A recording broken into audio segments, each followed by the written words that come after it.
It's Wednesday, July 2nd, and it's 4:20 somewhere in the world.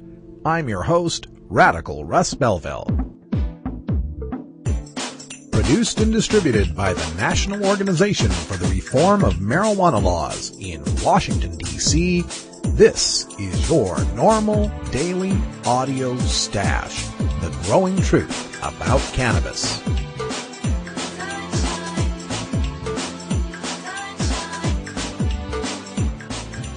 Welcome to the most popular podcast regarding marijuana in all of America and all the world, featuring interviews with scientists, politicians, doctors, prohibition policy activists, regular cannabis consumers, musicians, and NORML staff and NORML's board of directors, along with music and comedy no other podcast can offer.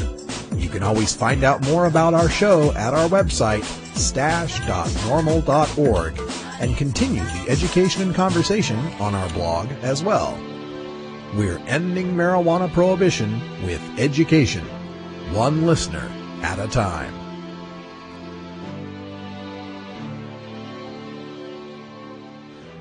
The podcasting and blogging technology for the NORML Daily Audio Stash is provided by Red Aphid Interactive Media. For your professional web design needs, visit redaphid.com.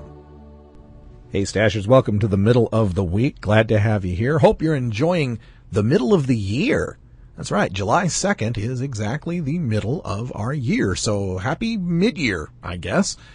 We got some great interviews for you today. We're going to be talking with Dr. Mitch Earlywine to get our dose of cannabis science, and he brings up a very interesting study that shows that the use of marijuana by teenagers is not an accurate predictor of whether or not they'll drop out of school. We'll get the full skinny on that from Dr. Mitch here in just a minute. Also, I'm going to replay one of my interviews with Paul Armentano, the Deputy Director of NORML, because I feel this is a story that is just not getting the play it needs to get, and that is the research into the use of THC and cannabinoids in the treatment of cancers, specifically gliomas, the type of brain cancer that Senator Ted Kennedy is currently battling. So I'm going to replay that interview for you in the second half of the stash. Also, we got a great musical break. Big B and Cottonmouth Kings are going to grace us with a little We Can Smoke. And, of course, all your regular hemp headlines. So sit back and relax and enjoy your NORML Daily Audio Stash.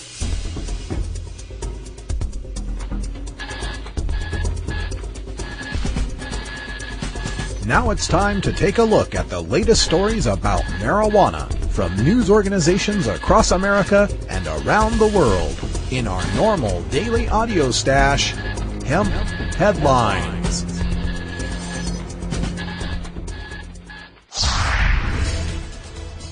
"24-ounce limit proposed for medical marijuana in Washington."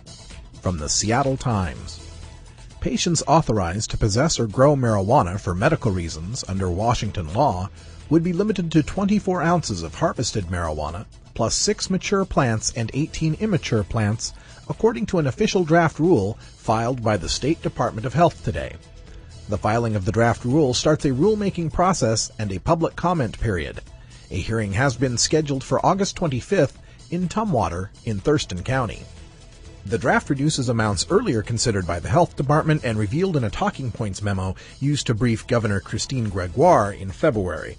Health Department officials said in the February memo that they plan to recommend 35 ounces of harvested marijuana plus 100 square feet of plant growing area. Gregoire's staff told the Health Department officials that the amount appeared to be on the high side, and the law enforcement and medical providers should be consulted. The Health Department convened an advisory panel consisting mainly of law enforcement officials and a single doctor, a public health HIV/AIDS expert who does not care for patients directly. Law enforcement officials have said their main concern is being able to distinguish legitimate patients from those who are hiding behind the law to grow and sell large amounts of marijuana. They said they consider 3 ounces a reasonable amount for the 60-day supply specified in Washington's law, passed by voters in 1998. That law allows patients with certain chronic, fatal, or debilitating diseases to possess a 60-day supply with a doctor's authorization. The 24-ounce limit would put Washington state in line with Oregon's medical marijuana limits. Also, their 6 mature plants and 18 immature plants would match what is allowed in the state of Oregon. Anything would be better than the ambiguous 60-day supply, especially with law enforcement putting on their stethoscopes and declaring that a patient only needs 3 ounces for 2 months. Operation Southern Sweep. 450 agents, lots of seizures, no arrests. From the Eureka Reporter. A week after marijuana, cash, and weapons were seized from nearly 30 locations in Humboldt and Mendocino counties, a laundry list of those items has been released by a federal government agency. Federal Bureau of Investigation Special Agent Joseph Shadler said Tuesday that nearly 16,000 pot plants, nearly $200,000 in cash, 53 guns, 2 vehicles, 5 generators, a trailer, and 5 all-terrain vehicles were seized from the grow houses, homes, and a nearly 2,000-acre land parcel between both counties that were searched last week. About 450 federal, state, and local law enforcement personnel working what was dubbed Operation Southern Sweep targeted an alleged commercial marijuana growing and dealing operation that's been under investigation since early 2006. No charges have yet been filed against any suspects, and besides a man who was arrested June 24th on suspicion of assaulting a federal agent during the execution of the search warrants, no one has been arrested. The man has since been released and isn't facing charges, Shadler said. The FBI special agent also added, quote, "We're in the truth-finding business. If we collect evidence and there's nothing there, nobody will be charged. I don't suspect that will be the case, but that's always a possibility," end quote. 450 law enforcement agents from multiple agencies. Wow. That's gotta cost a whole bunch, I imagine. Well, plus add in all that helicopter time and the various support vehicles and all the ancillary expenses like cataloging and storing the evidence. And after all that time and effort, no arrests and no charges. I wonder how else we could have spent that government time and money in Northern California this week. The U.S. Forest Service did not meet its own deadline to have 252 fully staffed fire engines available statewide by June 22nd, leaving inland forests potentially shorthanded going into the summer. As of Monday, more than a week after that target date, the agency remained 29 engines short of that goal, or almost 12%, spokesman John Heil said. He could provide no explanation. Heil said, quote, "We're not prepared to get into that now," end quote, noting that the agency was busy battling hundreds of fires in California. Cities and counties all over the state have sent fire engines and crews to battle the blazes in northern and central California. The fires, sparked by thousands of lightning strikes, covered more than 334,000 acres, primarily in the northern half of the state, he said. To help fight the blazes and fill the void left by unavailable engines, many Southern California-based Forest Service engines have been sent north, leaving area forests with fewer resources. While 334,000 acres of the Northern California forests are burning down, we've got 450 agents ripping up pot plants in 2,000 acres worth of land?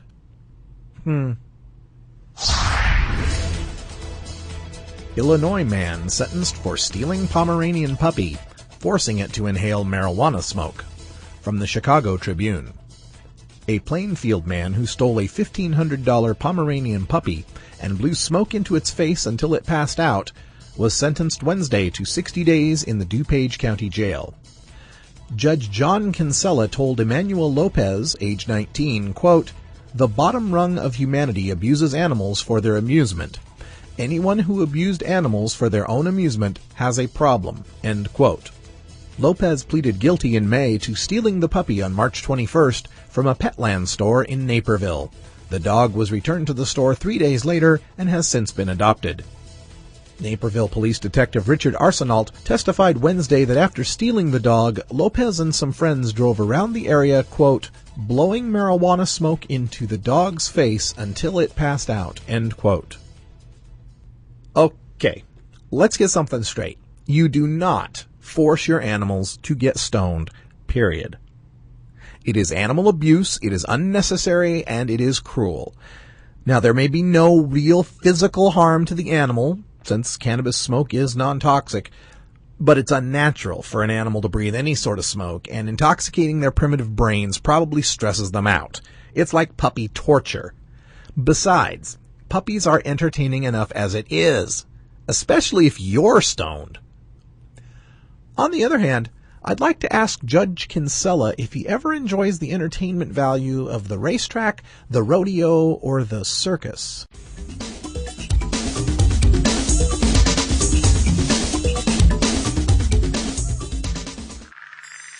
Hello, I'm Paul Stanford from the Hemp and Cannabis Foundation, or THCF. Medical marijuana is legal in 12 states today, and THCF has medical clinics in 6 of those states. Our physicians help qualified patients obtain an authorization for medical marijuana in their state.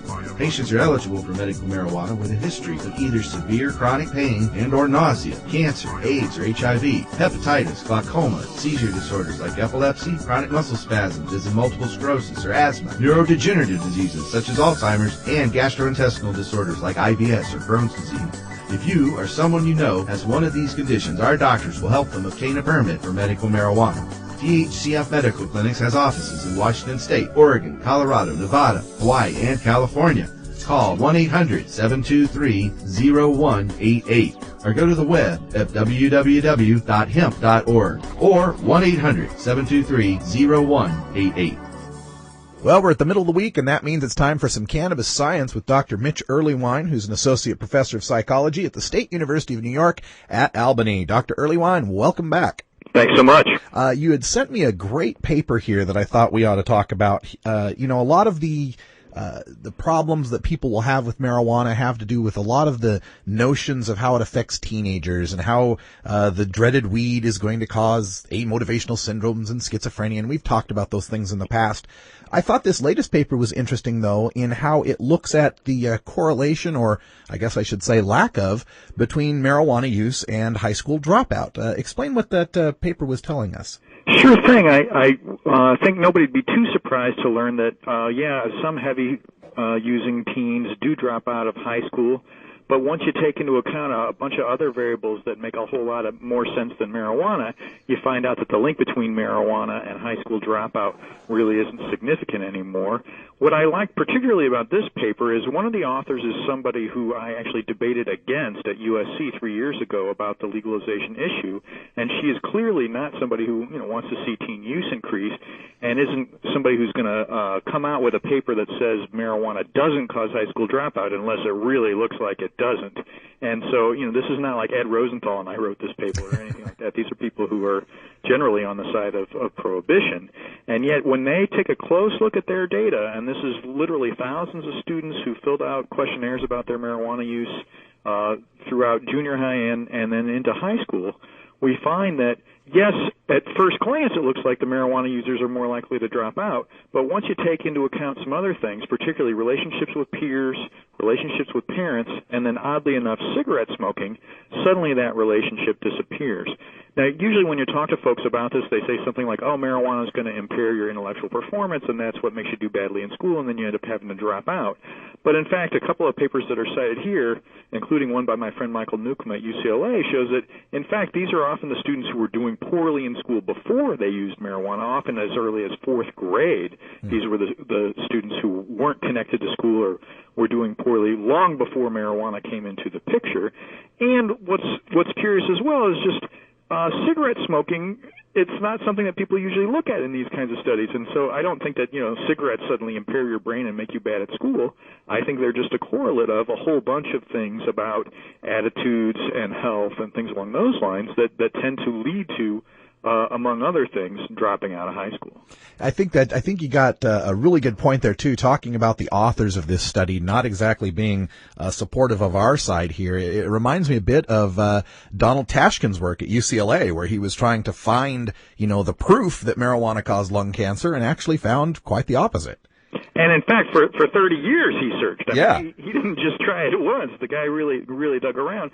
And Rosalie Pakula, who's one of the authors on here, who I really like her, but we just see things a little bit differently, is again somebody who would say we've got to do what we can to keep marijuana out of the hands of teens.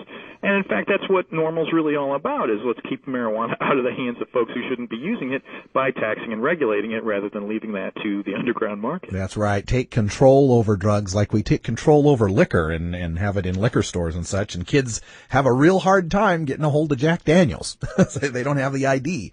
Now, as far as this report and the authors of this report, it seems to me a lot that this seems to be a recurring theme when you and I talk about these things, of how there's this confusion between correlation and causation, in that, we saw it with a couple other studies where, we find that it's the kids that may have already been predisposed to schizophrenia that are starting the marijuana, maybe to self-medicate. In this situation, you're talking about kids that may have been doing bad in school, who maybe maybe they're depressed about that, maybe they're disconnected from school somehow, and they're using the marijuana to cope. Do you see that as a common pattern in your research? It's a big deal when you're studying humans, because a lot of times you can't do what you really need to do, and that's the classic experiment. I can't randomly assign some people to smoke marijuana for years and years and other people to not do it. The ethics behind that are just a little bit shaky. But of course, that's the way you really find out if one thing is the cause of another. So we end up doing these sort of correlational things and hoping for the best, or seeing what's really consistent. But anytime you get some folks who do one behavior on their own, invariably they differ from other folks on a whole host of other measures. And in this case, what we're seeing is some unobservable things, probably economic things, probably social things, and maybe even certain values, things that you think are important, may co-vary with the decision to use cannabis early. And I'm concerned that actually some of these things are things that we could intervene with, and yet we're more focused on cannabis with these students. So in fact, there's a subset of students in this sample who clearly smoked cannabis and didn't drop out of high school, but obviously had some relationships with their parents or teachers or peers that buffered them against any negative consequences. God knows, Russ, I mean, you and I have been to enough conferences where people who started smoking cannabis in high school are now big successes. It's clearly not the cannabis itself, and if we focus on this, we miss the opportunity to improve relationships among students, improve relationships between students and their parents, get students connected to behaviors that are really fun for them, including studying, sports, any kind of religious observance, any of the things that a multifaceted life includes. And it's funny how once we build those up, the impact of cannabis we're going to see is really minimal. Right. I often think sometimes the way that our whole culture is built to look at the drugs issue is more like, we're trying to cure the symptoms rather than the disease. That what leads these kids to get involved with marijuana, it's by the time they've gotten to the marijuana, the disease has already taken hold. The poverty, the disaffection, the bad parental situation, whatever it might be.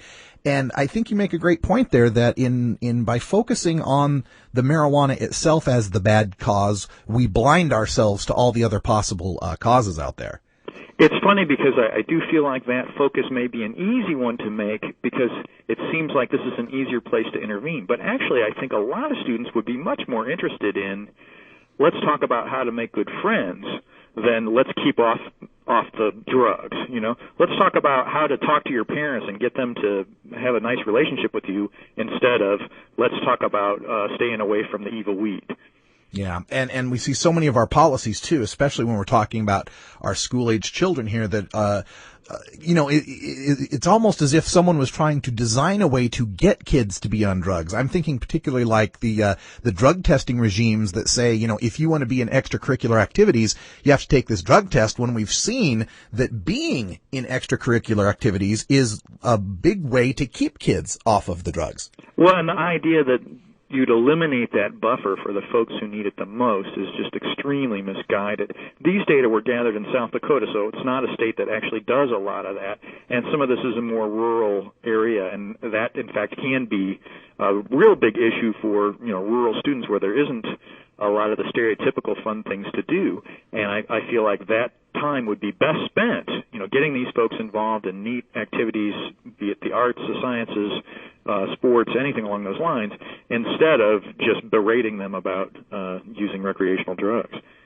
All right. Well, that's an interesting study. Thank you, Dr. Earlywine, for bringing that to our attention. And we just let everyone know that according to this study, it doesn't appear as though heavy cannabis use among youth is what leads to them dropping out. It may be that the factors that lead to them dropping out is also a factor that leads to the cannabis use. Is that a fair way to say it? Absolutely. Okay. Thanks, Dr. Earlywine, for joining us. We'll talk to you next week.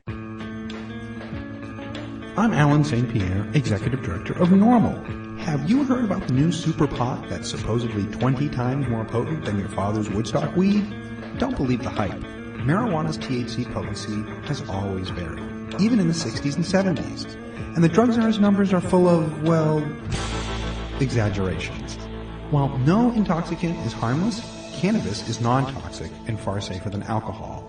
No matter how much you smoke, of whatever potency, you cannot die of a marijuana overdose. Potency is irrelevant anyway. More potent pot just means you smoke less of it, meaning less harmful smoke in your lungs. This is a prime example of harm reduction in action. Besides, the government already allows the prescription of THC pills. Its commercial brand name is Marinol, and it's 100% potent.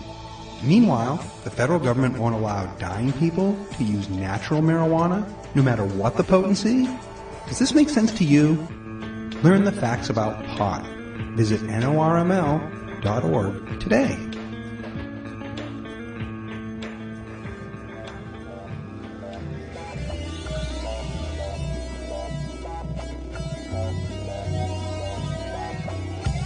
Here at the NORML Daily Audio Stash, we work hard to change our nation's marijuana laws through education and discussion.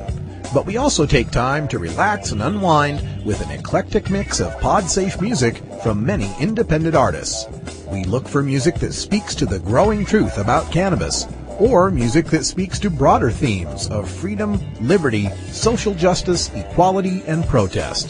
To find out more about the artists and download the music you hear on this podcast, just log on to stash.normal.org. And if you'd like to get your music heard by the online cannabis community, just send us an email at stash@normal.org. All right, it's hump day, and it's time for a little party music to get us ready for the big 4-day weekend coming up, Stashers. Big B brings the party with We Can Smoke. Today's track features our friends, the Cottonmouth Kings, as well. Taking some inspiration from that early 80s hit Safety Dance by Men Without Hats, Big B puts his spin on what has always been a feel-good party tune. No stranger to a party, Big B is from the capital of Partyville, Las Vegas, Nevada. You might have seen Big B on A&E's award-winning docudrama, Inked. When he isn't touring and creating music, he's probably getting some new ink, or just hanging out at Hart and Huntington in Las Vegas. If you happen to be in that party town, stop by and say hi to Big B. You can get more information on the album at our website, stash.normal.org, and a download of this MP3. It's Big B with We Can Smoke.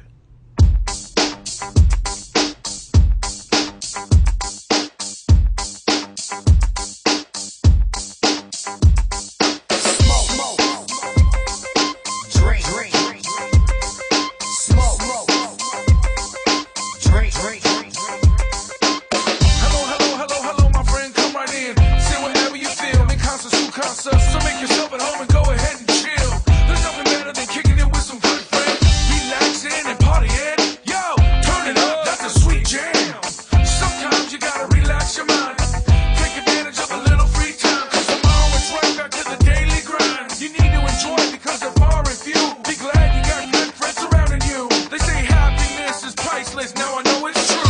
We can smoke if you want to, we can roll up a joint of the kind. You can bring some friends and I can bring some friends and we'll just relax our minds.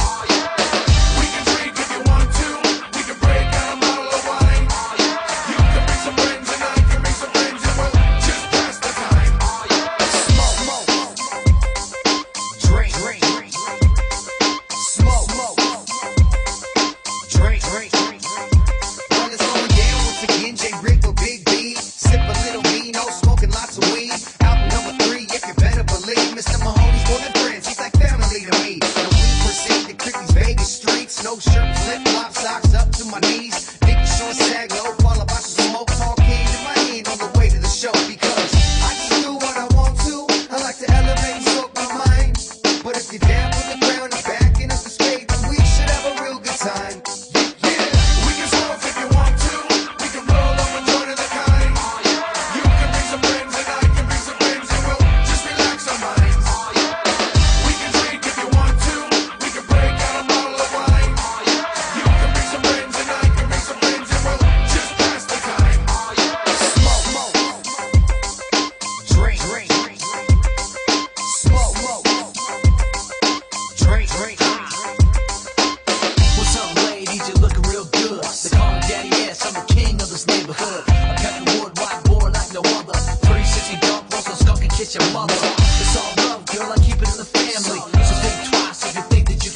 me. A Big B when it gets a little sauce in them. Or Johnny Richter when that pimp starts tossing them.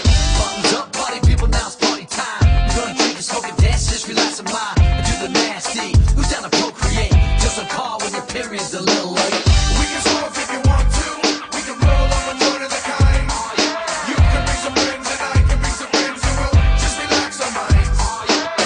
We can drink if you want to. We can break out a bottle of wine. You can bring some friends and I can bring some friends and we'll just pass the time. Smoke, drink, smoke, drink.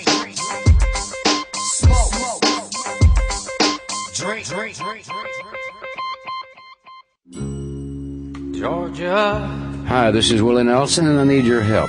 Our marijuana laws are terribly unfair, and they make criminals out of law-abiding citizens. Nearly 2,000 Americans are arrested every day on marijuana charges, and we are unfairly destroying the lives and careers of hundreds of thousands of people simply because they smoke marijuana. These are not criminals. They are average citizens like you, good neighbors who work hard, raise families, pay taxes, and contribute to their communities. And it's time we stopped arresting responsible marijuana smokers. We need your help to end marijuana prohibition once and for all. It's the fair thing to do. For more information, contact NORML, the National Organization for the Reform of Marijuana Laws. Call toll-free 888-67-NORML or visit their website at norml.org. Well, it's unfortunate news that kind of brings us here, of course. People have probably already heard now the unfortunate news about Senator Ted Kennedy from the state of Massachusetts, age 76, who has just recently had a seizure this weekend and has now been diagnosed with a type of brain cancer.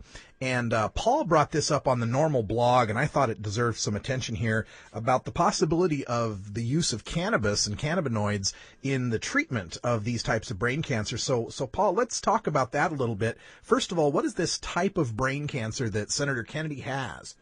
Well, according to the news reports, they said he was diagnosed with glioma. Glioma is essentially an all-encompassing term to refer to a particular types of brain cancer.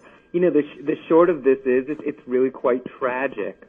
There are some types of gliomas that are slightly more aggressive than others, but the bottom line is the New York Times and some other outlets have reported, you know, about 50% of individuals diagnosed with gliomas, they pass away within 1 year, and really almost all of them pass away within 3 years, and that is even with the standard treatments available, which in this case are typically radiation or chemotherapy. Unfortunately, these types of cancers of the brain are typically so aggressive that by the time they're diagnosed, they've really taken such a foothold that there isn't much treatment that can be given. And these are also cancers that often reoccur even if radiation and chemotherapy are somewhat successful. So this was really, you know, sad news to hear. Now, the part there where we come in has to do with some of the research that's been done specifically with regard to using cannabis, THC, marijuana, whatever, in the treatment of cancer. And specifically, we brought up some video from yourself and Dr. Behrman down at the clinical conference in California, discussing about the latest studies from Dr. Guzman and other doctors. So let's tell people a little bit about that and what hope there might be for cannabis as a therapy here. Dr. Bierman and I just ironically were talking about the research that is available looking at the potential to use components in marijuana as anti-cancer agents.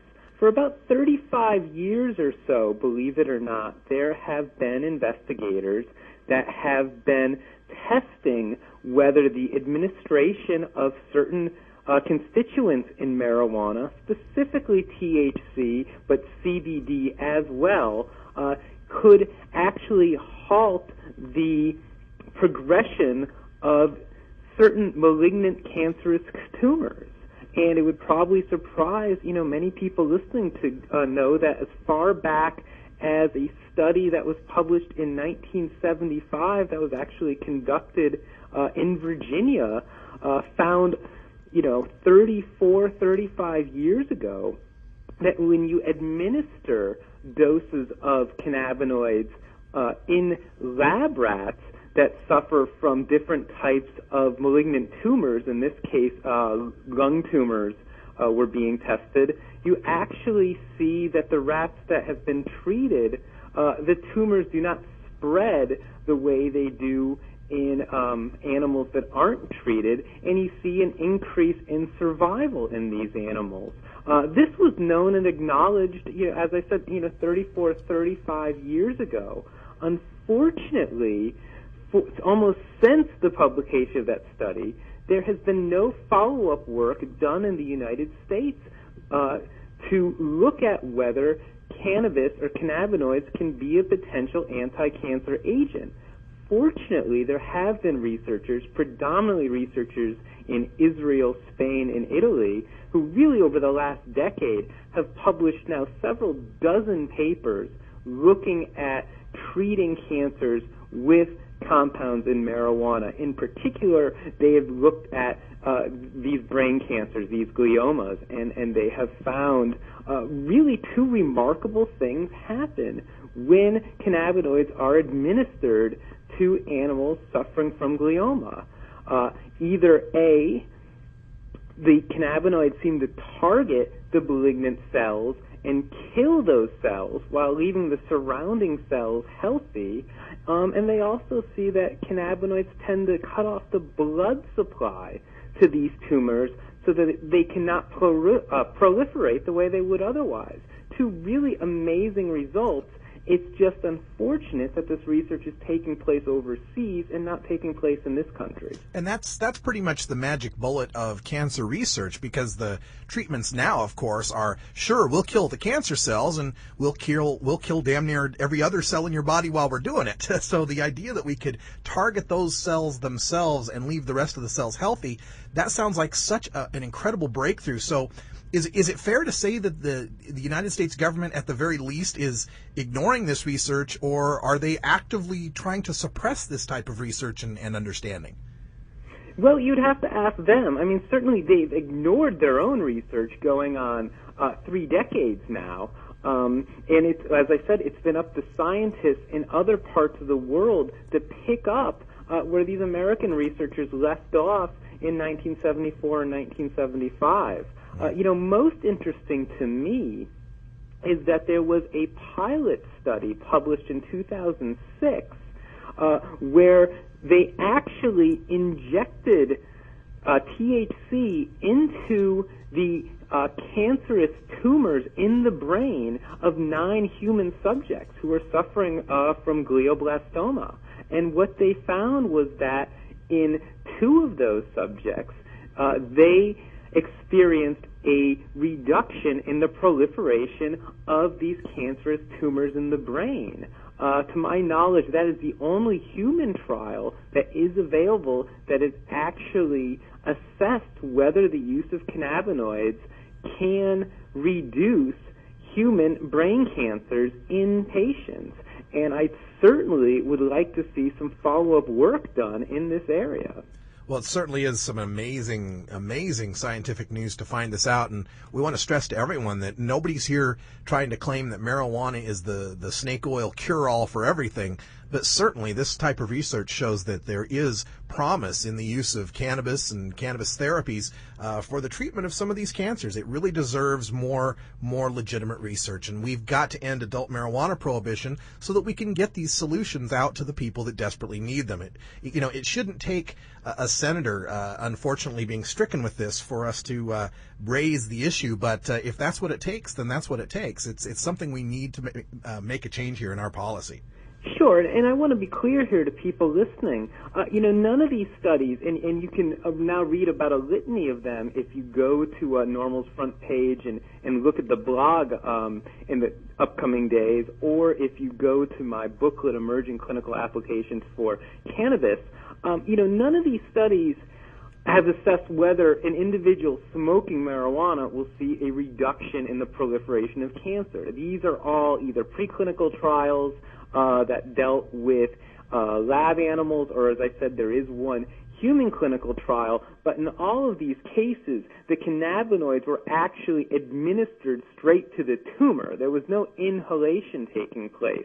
Right. So it would be very hard from that data, if one could even do it at all, to extrapolate whether, this other route of administration, inhaling cannabis the way, so many people actually use it, would have the same effect. But it certainly does bear repeating that when cannabinoids are administered directly to these cancerous tumors or to these cancerous cells, they seem to have a dramatic effect at targeting and killing cancerous cells. And not just for brain cancers, but for a whole host of cancers, whether it's lung cancer, breast cancer, prostate cancer, pancreatic cancer, lymphoma.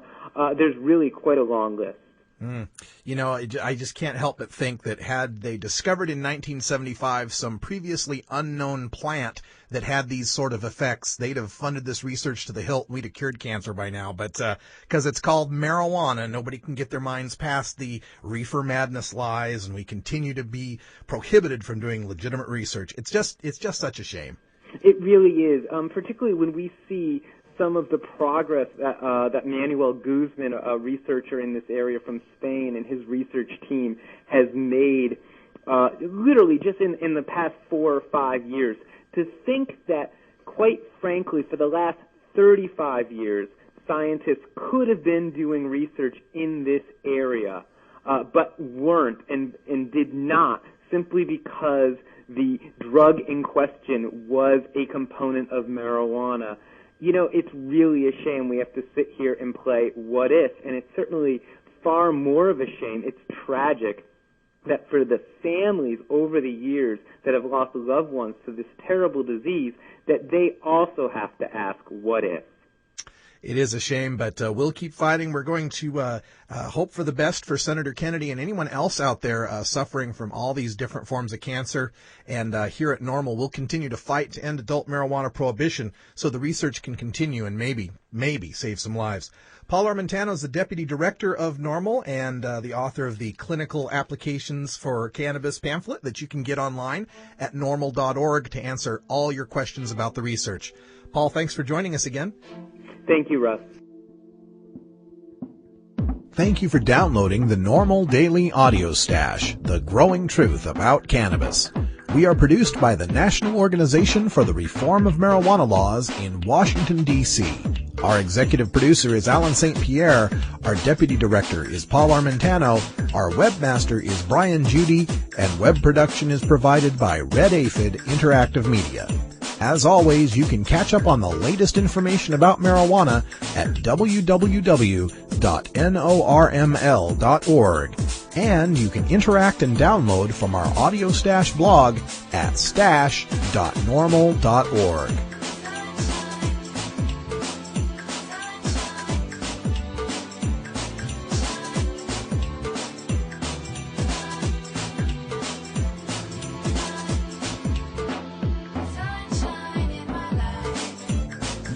For everyone here at NORML, I'm your host, Radical Russ Belville, hoping all your harvests are bountiful and your encounters with law enforcement are non-existent.